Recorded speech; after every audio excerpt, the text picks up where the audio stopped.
समृद्ध साम्राज्यों के दरबार में और दूर, बहुत दूर एक छोटे से राज्य में भी उधर नवांगन साम्राज्य के दरबार में एक सेवक दौड़ता हुआ आया। महाराज, ये संदेश प्राणधारा साम्राज्य से आया है। प्राणधारा साम्राज्य से?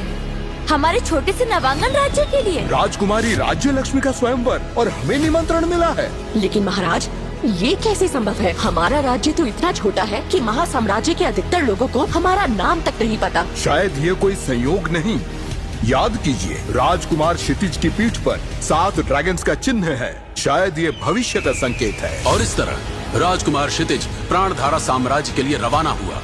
स्वयंवर के दिन विशाल मैदान में हजारों लोग जमा थे और मंच पर एक के बाद एक राजकुमार आ रहे थे। सभी शक्तिशाली, सभी अपने अपने साम्राज्यों के गौरव। पूरे ब्रह्मांड से सैकड़ों राजकुमार आए थे। पहला प्रयास करेंगे राजकुमार विक्रम। अब देखो सब, और किसी तक ये स्वयंवर पहुंचेगा ही नहीं। 700 पक्षी मार सकता हूँ मैं। वो मंच पर चढ़कर धनुष उठाने लगा, मगर ये धनुष इतना भारी कैसे है? उफ, ये तो हिल भी नहीं रहा।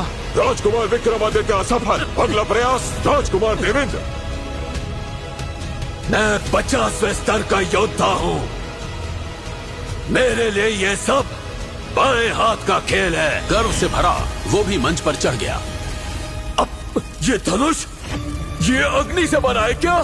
मेरे हाथ जल क्यों रहे? राजकुमारी राज्य लक्ष्मी कुछ पल के लिए अपनी आंखों पर विश्वास ही नहीं कर पाई। राजकुमार देवेंद्र भी असफल। एक एक करके सभी राजकुमार प्रयास करते रहे। कुछ धनुष उठा भी नहीं सके, कुछ ने धनुष तो उठा लिया। वे 7 तीर एक साथ नहीं रख सके। दिन निकलते जा रहे थे। एक के बाद एक विफलता देखकर राजकुमारी की हंसी छूट पड़ी। मगर दरबार में राज परिवार अचंभित और चिंतित था और राजकुमारी का भी भरोसा धीरे धीरे टूटने लगा। मानो कोई भी राजकुमार राजकुमारी के योग्य ही ना हो। भीड़ में निराशा फैलने लगी। क्या कोई भी इस शर्त को पूरा नहीं कर सकता? धूमकेतु की गति से कोई प्राणधारा की ओर बढ़ रहा था। क्या पृथ्वी वीरों से खाली हो गई है? कोई भी इस शर्त को पूरा नहीं कर सकता। रुकिए राजकुमारी, एक और राजकुमार बचा है। नवांगन राज्य का राजकुमार क्षितिज।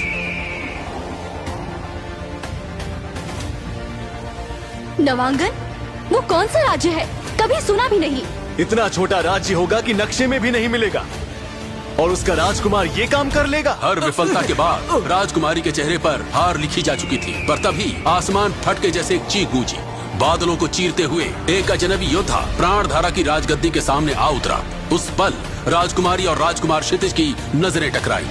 कौन से स्तर के योद्धा हो तुम? 10वें स्तर का। उसकी ये बात सुनकर वहाँ बैठी भीड़ हंसने लगी। क्षितिज इन सब बातों की परवाह किए बिना धीरे धीरे मंच पर आया। उसने धनुष